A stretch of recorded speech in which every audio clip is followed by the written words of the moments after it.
Hello friends, welcome to Urmila's kitchen. Friends, आपण आज watermelon juice बघणार आहोत किंवा कलिंगडाचा ज्यूस बघणार आहोत। तर त्याच्यासाठी काय काय साहित्य लागतंय ते बघूया। आता उन्हाळा आला आहे तर कलिंगड एकदम बाजारामध्ये इझिली अवेलेबल आहेत आणि असंच कलिंगड खाण्यापेक्षा आपण कधीतरी त्याचं ज्यूस किंवा मॉकटेल करून पिलं तर खूपच छान वाटेल आणि चवही आपल्याला चांगली लागेल। तर चला बघूया आपण साहित्य काय काय घेतलंय। इथे बघा, आपण कलिंगडाचे काप करून घेतलेले आहेत। यातल्या सगळ्या बिया मी काढून घेतलेल्या आहेत।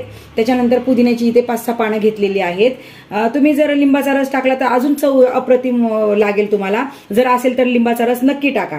तर मी घेतलेला नाहीये इथे, मी फक्त पुदिन्याची पानं घेतली 4-5, कलिंगडाचे काप घेतलेले आहेत। त्याच्यानंतर इथे 2 चमचे पिठी साखर घेतलेली आहे। अर्धा टीस्पून मी इथे काळं मीठ घेतलेलं आहे। 1 ग्लास चिल्ड वॉटर घेतले, एकदम फ्रीज मधलं थंड पाणी घेतलेलं आहे। आणि त्याच्यानंतर इथे मी बर्फाचे पण तुकडे घेतले, 3 आईस क्यूब घेतलेले आहेत बघा इथे। चला आपण आता सुरुवात करूया।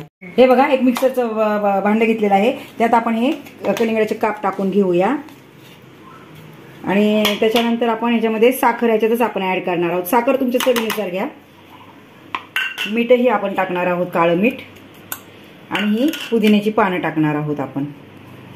पुदिना आणि लिंबाच्या रसाने चव एकदम अप्रतिम लागते आपल्या कलिंगड ज्यूसची। असेल तर नक्की लिंबाचा रस टाका। आणि आपण थोडंसं पाणी ह्याच्यात ऍड करणार आहोत आणि अर्ध पाणी ठेवलेलं आहे। आता आपण मिक्सरमध्ये फिरून घेऊया। हे बघा फ्रेंड्स, आपण आता मिक्सरमधनं हे काढून घेतलेलं आहे। आता आपण याच्यामध्ये आईस क्यूब टाकून घेऊया। आपण थंड पाणी पण टाकलेलं आहे, त्यामुळे आईस क्यूब तुम्ही टाका किंवा तुमच्या इच्छेनुसार टाका किंवा नका टाकू। आता आपण हे ज्यूस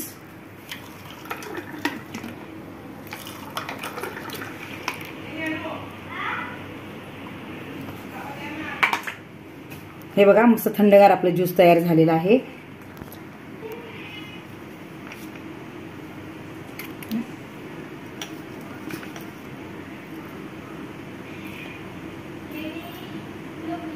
हे बघा फ्रेंड्स, एकदम छान असं अप्रतिम आणि चवीला सुमधुर आणि एकदम छान असं चविष्ट कलिंगडाचं ज्यूस, आपलं वॉटरमेलन ज्यूस तयार झालेलं आहे।